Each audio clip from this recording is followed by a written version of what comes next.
हरियाणा में मानसून के मौसम के दौरान इन दिनों नागरिकों में आई फ्लू की समस्या बढ़ती जा रही है। आई फ्लू की ये समस्या बच्चों के साथ साथ अब बड़ों की आंखों में भी देखने को मिल रही है। आई फ्लू की बढ़ती समस्याओं को देखते हुए जिला भिवानी के स्वास्थ्य विभाग ने कमर कस ली है। इसके साथ ही स्वास्थ्य विभाग द्वारा जिला भिवानी की सभी स्वास्थ्य संस्थाओं पर दवाइयां उपलब्ध करा दी गई हैं ताकि आई फ्लू को बढ़ने से रोका जा सके। इस बारे में नेत्र रोग विशेषज्ञ डॉक्टर निविता यादव ने बताया कि हाल ही के कुछ दिनों में स्वास्थ्य संस्थाओं पर आंखों की समस्या के जितने भी मरीज आ रहे हैं उनमें लगभग 70% आई फ्लू के मरीज पाए जा रहे हैं। इस बीमारी में आंखों का लाल होना, आंखों में सूजन होना, आंखों में रड़क होना और आंखों में पानी आना व आंखों में नीड आना इस बीमारी के मुख्य लक्षण पाए जाते हैं।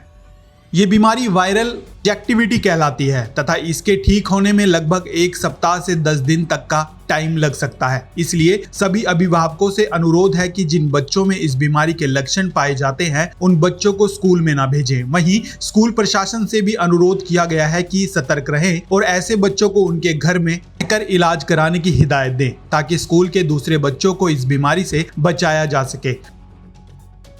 वहीं इस बारे में सभी अभिभावकों से अपील की गई है कि जिनको भी आई फ्लू है वे सभी दूसरों से दूरी बनाकर रखें क्योंकि यह बीमारी एक दूसरे के संपर्क में आने से फैलती है। डॉक्टर निविता का कहना है कि आंखों की बीमारी छोटे छोटे बच्चों में काफी ज्यादा फैल रही है। जिन लोगों की आंख दुखनी आई हुई है उन्हें साबुन से हाथों को बार बार धोते रहना चाहिए तथा आंखों पर काला चश्मा अवश्य लगा के रखें। उन्होंने बताया कि इस बीमारी का इलाज एंटीबायोटिक आई ड्रॉप है जो कि मरीजों को आंखों में थोड़े थोड़े समय बाद डालते रहना चाहिए। नेत्र चिकित्सक की सलाह लिए बिना कोई भी दवा अपनी आंखों में न डालें, अन्यथा फैल सकता है और आपकी आंखों की रोशनी तक जा सकती है। इस बारे में आइए और सुनते हैं कि नेत्र रोग विशेषज्ञ डॉक्टर निविता यादव ने क्या कुछ कहा।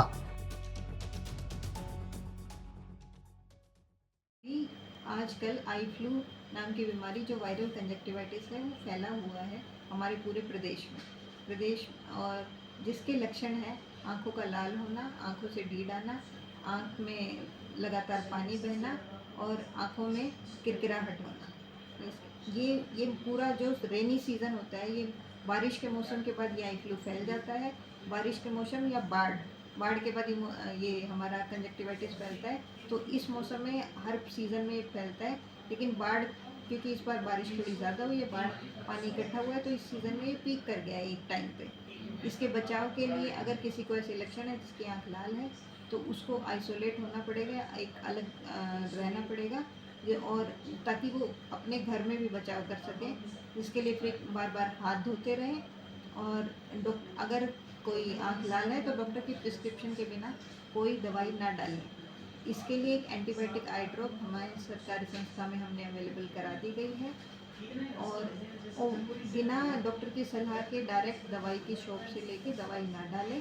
वो स्टेरॉइड दे देते हैं जिससे एक बार को तुरंत आराम आ जाता है, लेकिन वो पुतले में घाव कर सकता है। ऐसे केसेस देखे गए हैं। तो बिना डॉक्टर की सलाह के दवाई नहीं डाली गई। दवाइयाँ सरकारी संस्था में सारी उपलब्ध करा दी गई हैं, तो आप आके जांच करा सकते हैं। पिछले 4-5 दिन से 50% से ज़्यादा हमारे आई फ्लू के मरीज़ आ गए हैं। हर दूसरा मरीज़ जो हम देख रहे हैं वो आई फ्लू का ही है। तो मोर देन 50% केसेस आए हुए हैं। अगर स्कूल में बच्चों जैसे जा रहे हैं तो वो कृपया छुट्टी कर लें और अगर बाई चांस किसी और को है, घर में है, ऑफिस है, तो सब अपना आइसोलेट रहें। तो यही इसका बचाव है। बार बार हाथ धोते रहें और समय से जो डॉक्टर ने सलाह दी है उस हिसाब से दवाई